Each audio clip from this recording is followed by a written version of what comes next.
Chers amis, bonjour à tout le monde. C'est la première fois que je m'adresse aujourd'hui à vous. J'espère que le contenu de ce que je vous transmettrai sera quelque chose de constructif pour tous les auditeurs. Nous ouvrons ce Shabbat, cette année, le deuxième livre de la Torah, le livre de Shemot, celui qui va nous retracer, d'une part, toute la période de l'esclavage de notre peuple en Égypte, et d'autre part, justement cette délivrance de cet esclavage, le don de la Torah et tout ce qui va s'en suivre. Je pense qu'à notre époque, il est fondamental de savoir aborder cet esclavage en Égypte et la façon dont nous nous sommes délivrés de cet esclavage, parce que tout ceci a un impact sur notre histoire aujourd'hui et en fait sur l'histoire de tout le peuple juif depuis alors jusqu'à aujourd'hui. Regardons un petit peu la façon dont Akadosh Baruch Hu nous présente d'abord le début de cet esclavage. Le texte nous dit que se porte au trône d'Égypte un nouveau roi qui ne sait rien de Joseph.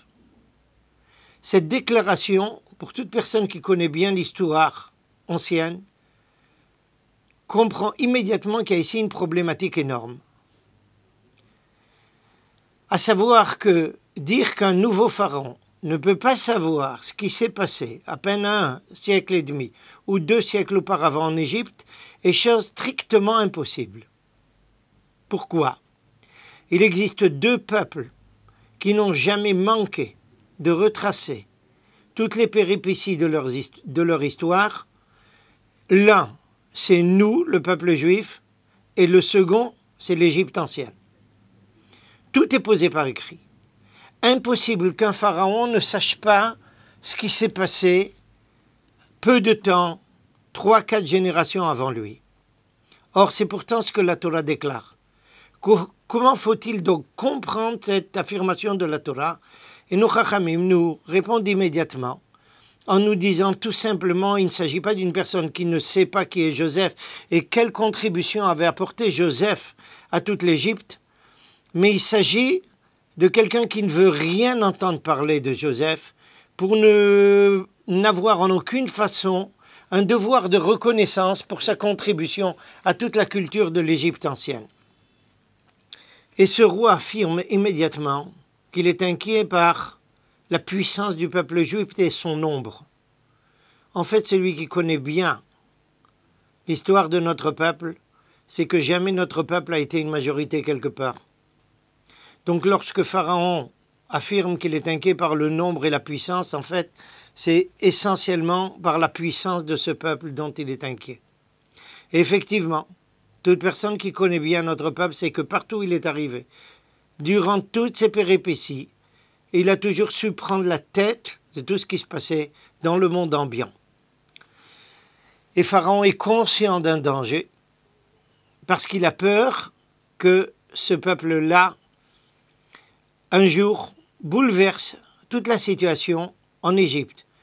Et cette crainte n'était pas sans reposer sur quelque chose de sérieux. Il s'avère que justement la dynastie qui précédait celle qui démarre avec ce nouveau pharaon était très proche des Juifs et elle a été expulsée d'Égypte. Et voici qu'une autre dynastie monte au pouvoir. Ils sont donc inquiets par ces personnages extrêmement puissants que sont les Juifs et qui risquent de tout bouleverser. En conséquence, à quoi procède Pharaon ? À la chose suivante. Ce que nous pouvons appeler maintenant, après la catastrophe qui a frappé notre peuple durant la Deuxième Guerre mondiale, c'est la première fois qu'on va voir un essai de solution finale. Dans un premier temps, Pharaon propose aux sages-femmes d'essayer de liquider l'enfant au moment où il naît, de façon à ce que ça passe de façon inaperçue. Quand ceci ne marche pas, il passe à quelque chose de plus extrémiste, de demander de faire périr tous ces enfants, tous les garçons, en tous les cas, dans le fleuve.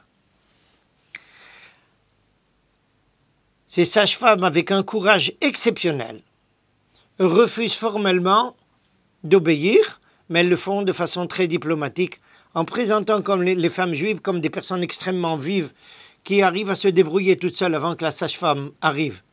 Et c'est vrai, celui qui connaît le peuple juif, il le sait.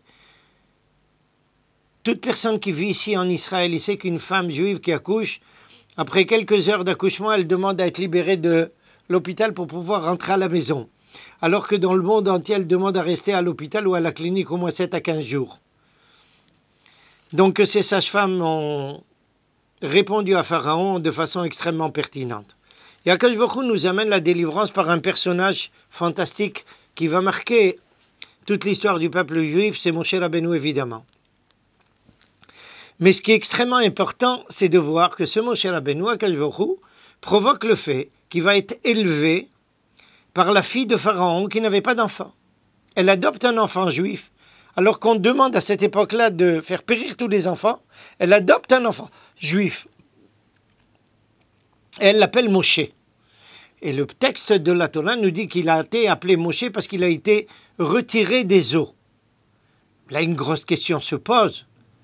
Cette personne-là est égyptienne, elle paraît égyptienne.